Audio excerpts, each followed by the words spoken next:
성경에 보면 이제 산들에 대한 이야기가 나옵니다. 산들. 예를 들어서 노아 방주는 어느 산? 아라랏 산에 머물렀다. 여호와 일에 아브라함은 모리아산.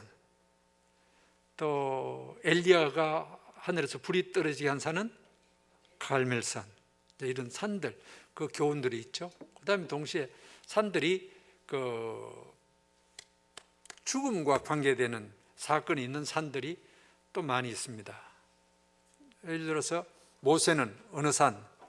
느보산에 올라가서 죽었습니다. 사울 왕은 길보아산 전투에서 죽었습니다. 오늘 본 아론은 호르산에서 죽었습니다. 산에 올라가서 생명을 끝내는 그런 사건들이 있죠. 또 오늘 생활 말씀은 호르산에서 하나님의 부르심을 받은 이 아론에 관한 말씀입니다. 이제 가나안 땅이 곧 보이는 그 지경쯤 왔을 때 하나님께서 이 모세에게 명령합니다. 호르산에 올라가라. 아론을 데리고 너 형 아론 그리고 그의 조카 엘라사를 데리고 그 산에 올라가라.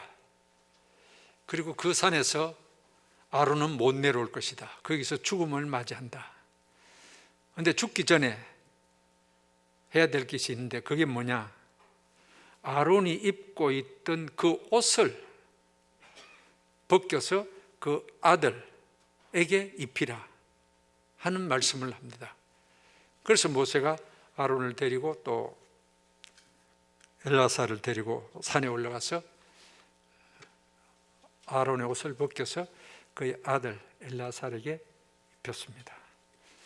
그리고 아론은 내려오지 못하고 모세와 엘라살만 산에서 내려왔습니다. 아론이 거기서 죽음을 맞이한 거죠. 이 사실을 알고 29절에 보면 이스라엘 백성이 30일 동안 애도했다 그렇게 말씀하고 있습니다. 먼저 생각할 것은 아론은 과연 어떤 삶을 살았느냐 하는 것을 생각해 보려고 합니다.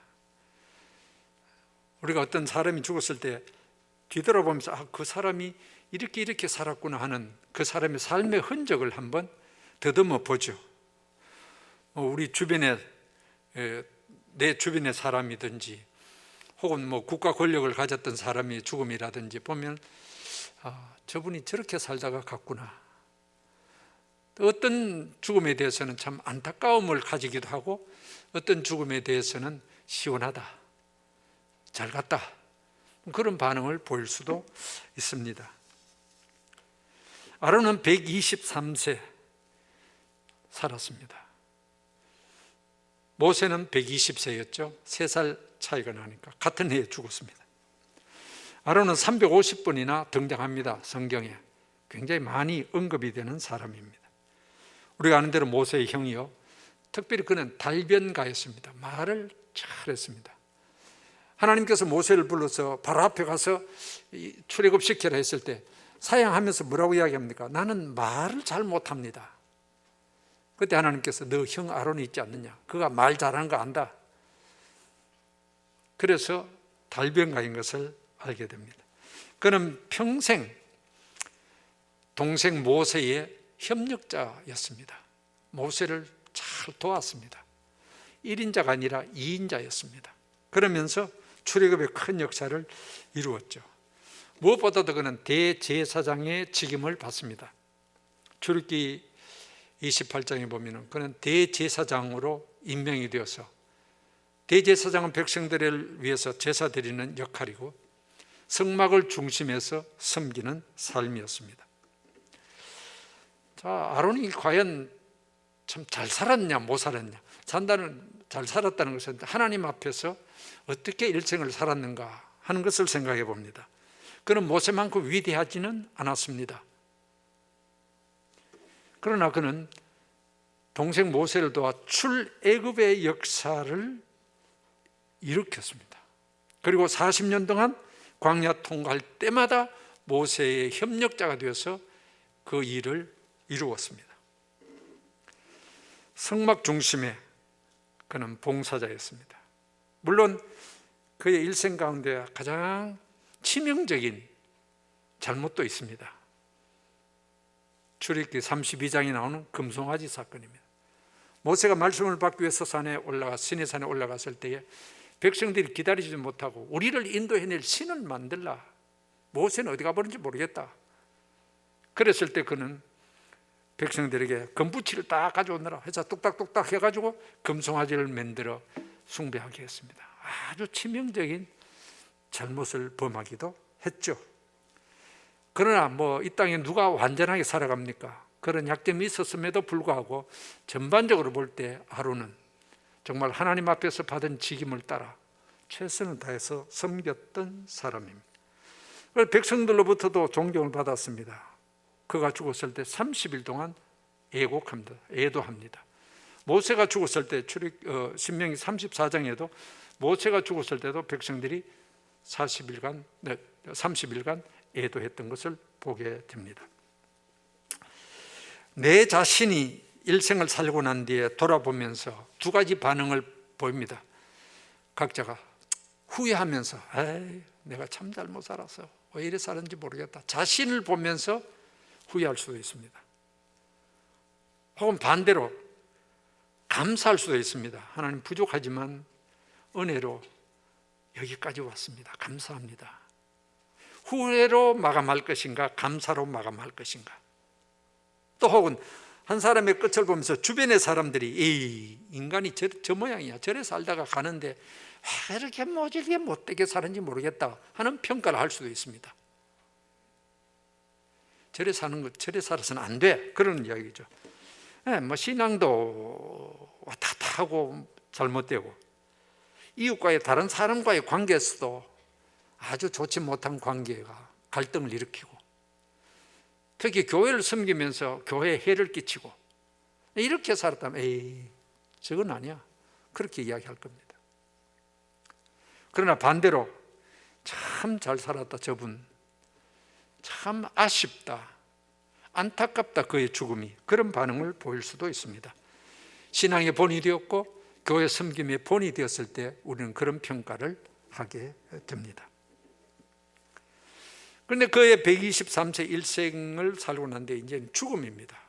이제 죽음을 생각합니다. 24절, 28절에 보면은 조상에게로 간다 그런 말이 있습니다. 조상에게로. 조상이 죽어서 간 그곳으로 아론도 역시 간다는 것입니다. 아마 가나안 땅까지 들어가야 끝이 나지 않나 이런 생각을 모세도 물론 했습니다. 아론도 했을 것입니다. 거기 가고 싶습니다. 그런데 하나님께서 그만 그렇게 이야기하십니다. 여기까지다. 너의 사명은 여기까지다. 그랬을 때 우리는 죽음을 맛보게 되는 것입니다. 성경적으로 볼 때 죽음은 크게 두 가지를 우리에게 가르쳐 주고 있습니다. 죽음이라는 것은 첫째는 사명의 종료입니다. 즉 할 일 다 했다는 것입니다. 할 일 다 했다. 아론이 대제사장으로서 내가 할 일 다 했다. 여기까지다. 40년간 섬겼다. 대제사장으로 잘했다. 그래서 사명이 끝날 때 우리는 우리의 생명이 끝난다는 것을 성경이 말하고 있습니다. 두 번째 죽음이라는 것은 천국으로 들어가는 입문입니다.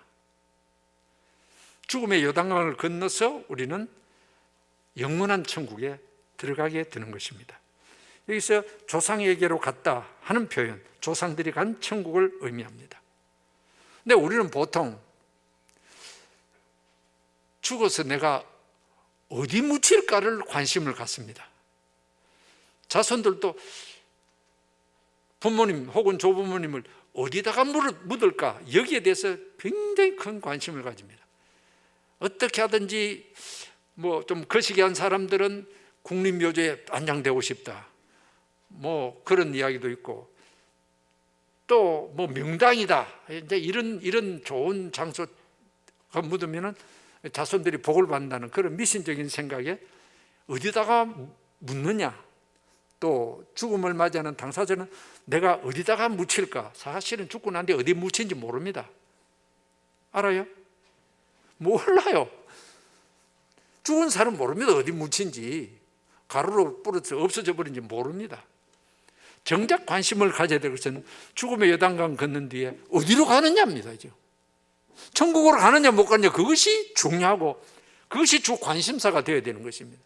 그런데 그거는 제쳐놓고 이 땅에 내가 어디에다가 묻힐까? 아무 데나 묻히면 어떻습니까?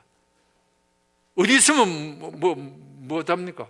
부활할 때 다 일어나는데 그 소망 가지고 영원한 천국을 바라보며 내가 죽음을 맞이할 때 천국에 간다, 조상들이 갔던 그곳, 그걸 생각해야 될 것입니다. 그런데 28절에 보면은 아론이 죽기 전에 남긴 것이 하나 있습니다. 그가 입었던 옷을 아들에게 입혔다 하는 것입니다. 아론은 가진 별로 유산 남길 수도 없었을 것입니다. 그래서 그가 남긴 것은 달랑 지금까지 입고 있던 옷이었습니다. 자식에게 줄 수 있는 거 이것밖에 없다.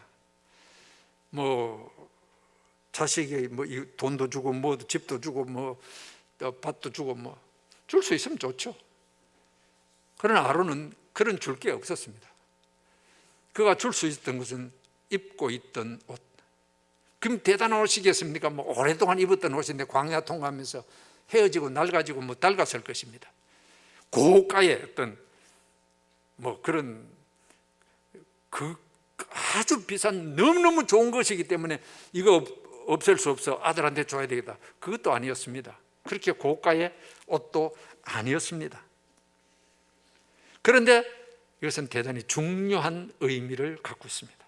그가 입었던 옷을 아들에게 입혔다. 이 옷이 어떤 옷이냐? 대제사장으로 입었던 옷입니다. 그냥 보통 이런 옷이 아니라 대제사장의 직무를 수행하면서 입었던 그 옷입니다. 그 옷을 자식에게 입혔다. 그것은 아버지 아론이 가졌던 신앙, 그 직임을 자식에게 승계시켰다는 말씀입니다. 엘리야가 겉옷을 주었을 때에 엘리사가 그것을 갖고 갑니다. 선지자 직의 승계를 의미하고 있습니다.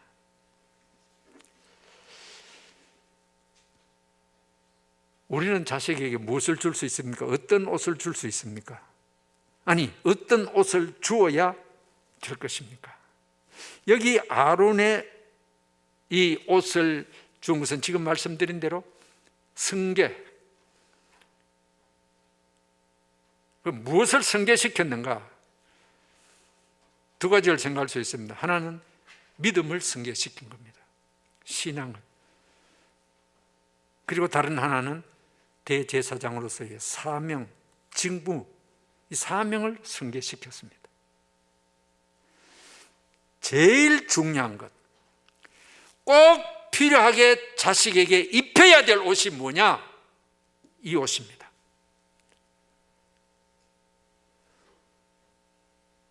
세상에 많은 사람들은 자식에게 다른 옷을 많이 입힙니다. 그것도 필요해요. 예를 들어서 인류 대학의 옷 입히려고 애를 쓰고, 인류 직장, 학박사 옷, 여러 가지. 그것도 입으면 좋죠. 그것을 줄 수 있으면 좋죠. 그런데 거기에서 끝난다면은 이건 아닙니다. 그런 옷도 줄 수 있고, 설사 그런 옷은 못 주더라도 반드시 자식에게 입혀야 될 옷이 있습니다. 내가 믿었던 하나님, 내가 가진 신앙, 이것은 자식에게 전수시켜야 된다는 것입니다. 내가 평생 교회를 위해서 섬겼던 이 섬김의 신앙, 섬김의 사명, 이것이 내 당대에서 끝나서는 안 되고 이 옷을 자식에게 입혀 승계하도록 해야 된다는 말씀입니다. 어떤 사람들은 다른 것 자랑합니다. 나는 자식에게 이것을 입혀서 좋죠. 그러나 정작 당신이 정말 입혀야 될 신앙의 옷과 사명의 옷을 입혔느냐?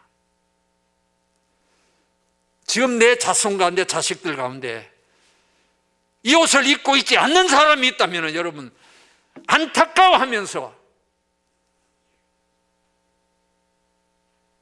입히도록 해야 될 것입니다.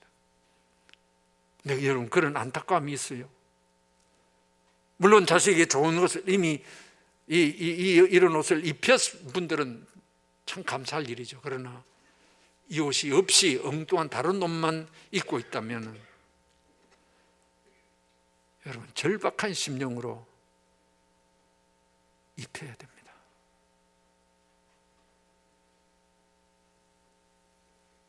지금 여러분들의 자녀들이 어디 있습니까? 주일인데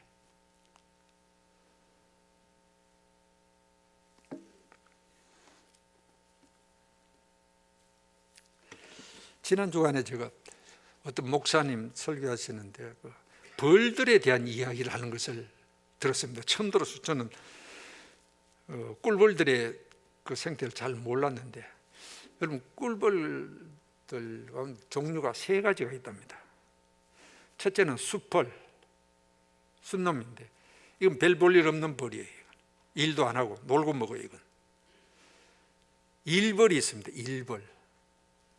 이건 꽃가루를 가져오고 꿀을 가져오고 하여튼 집을 짓고 모든 일을 하는 일벌입니다. 이것은 암컷이에요. 세 번째 벌이 여왕벌이라는 것입니다. 숫벌과 일벌은 그냥 그렇게 태어나는 거예요. 그런데 여왕벌은 그냥 그대로 태어나는 것이 아니라는 것입니다. 일벌들이 여러 벌들 가운데서 하나를 한 벌을 지목해서 다른 벌들은 그냥 꽃가루 먹고 그다음에 꿀을 먹는데 여왕벌 맨들 일벌은 특별한 걸 먹인답니다. 뭔지 알아요? 여왕벌이 되기 위해서 먹는 거 로얄 젤리예요. 우리 다 좋아하는 로얄 젤리. 이걸 먹는다는 거예요. 일벌들 가운데 이걸 집중적으로 많이 먹은 벌이 여왕벌이 되고 수정을 하고 그 알을 까고 그 후손들을 전수시킬 수 있는 능력을 이 여왕벌이 가진다는 겁니다. 그 여왕벌이 중요한 거예요.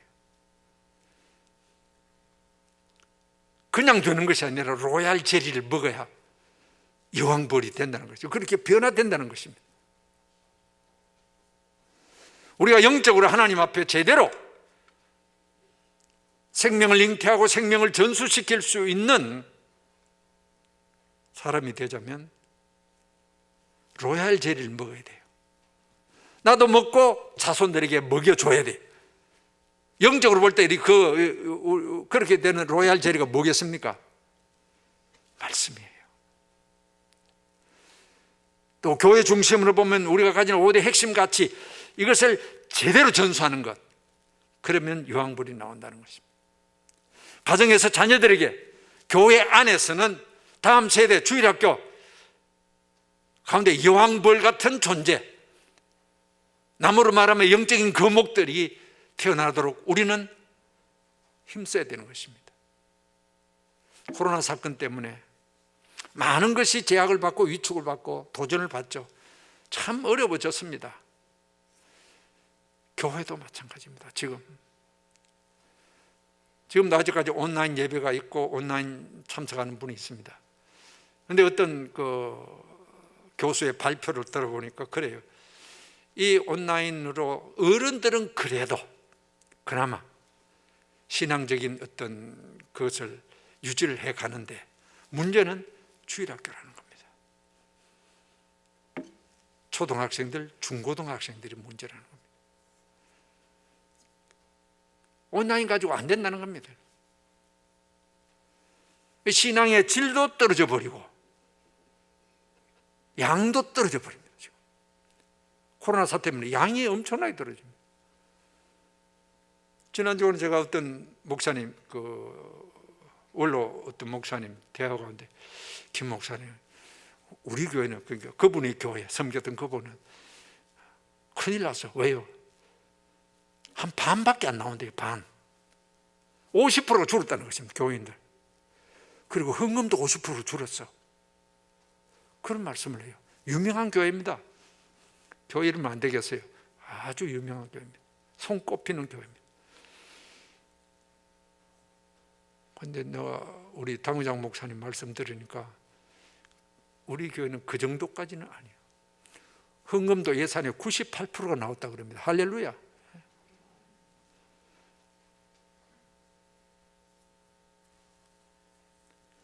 애들이 특히 문제라는 것입니다. 애들이 지금 교회 못 나오고 온라인 할 때 애들이 신앙이 제대로 형성이 되느냐? 안 돼요. 전에는 신앙교육을 전부 교회에다 맡겼는데 이제는 교회가 이런 상황 속이기 때문에 안 돼요. 어디서? 가정으로 갑니다. 가정에서 해야 돼요. 그러니까 엄마들이 갑자기 이걸 하자니 보통 스트레스가 아니라는 겁니다. 이거. 현장 예배 온라인조차도 안 하는 그 사람들이 뭐 여러 가지 통계 가운데 30%가 된다는 통계도 있습니다. 그 위기예요. 이걸 과연 어떻게 타개할 것인가? 다음 세대를 어떻게 제대로 믿음의 사람으로 세울 것인가? 아론이 입었던 옷을 자기가만 입고 끝내버렸다면 그건 비극일 겁니다. 그 옷이 아들에게 입혀져서 이어갔다는 것이 얼마나 중요하고 축복스러운 것입니까? 여러분의 자녀는 이 옷을 입고 있습니까? 지금 입혀야 되는 것입니다. 입고 있지 않다면 눈물로 기도하며 최선을 다해서 입도록 해야 될 것입니다. 교회는 교회 안에서 그 사명을 감당해야 될 줄로 믿습니다. 신앙이라는 것이 당대에 끝나는 만큼 비극적인 게 없습니다. 어떤 분은 뭐 4대째 믿는다, 뭐 역사를 자랑하죠. 좋습니다. 내려가서 내려다 내 대에 가서 내 자식 대에 이것이 단절돼 버리면 얼마나 우리가 하나님 앞에 잘못된 것입니까? 400m 개조하는데 1번 주자가 잘 뛰었습니다. 2번 주자 잘 뛰었어요. 바톤 타치 잘했습니다. 세 번째 사람이 네 번째 사람이 그냥 바톤을 털어 버렸어요. 어떻게 됩니까? 안 되는 거예요. 아론이 그의 옷을 벗어 아들 엘르아살에게 입혔다. 이것이 오늘 우리에게 주는 교훈이 있습니다. 전수가 되어질 수 있도록 신앙과 섬김에 전수가 되어질 수 있도록 해야 될 것입니다. 저나 여러분은 언젠가는 호르산에 오를 것입니다. 호르산에 올라갑니다. 피할 수 없는 것이죠. 그 전에 우리가 하나님으로부터 받았던 이 옷 벗어 다음 세대에게 줘야 됩니다. 이 옷을 가정에서도 입히고 교회 안에서도 입혀서 아름다운 신앙 전통을 이어가는 우리 성도들의 가정 그리고 우리 교회가 되기를 주의 이름으로 축원합니다.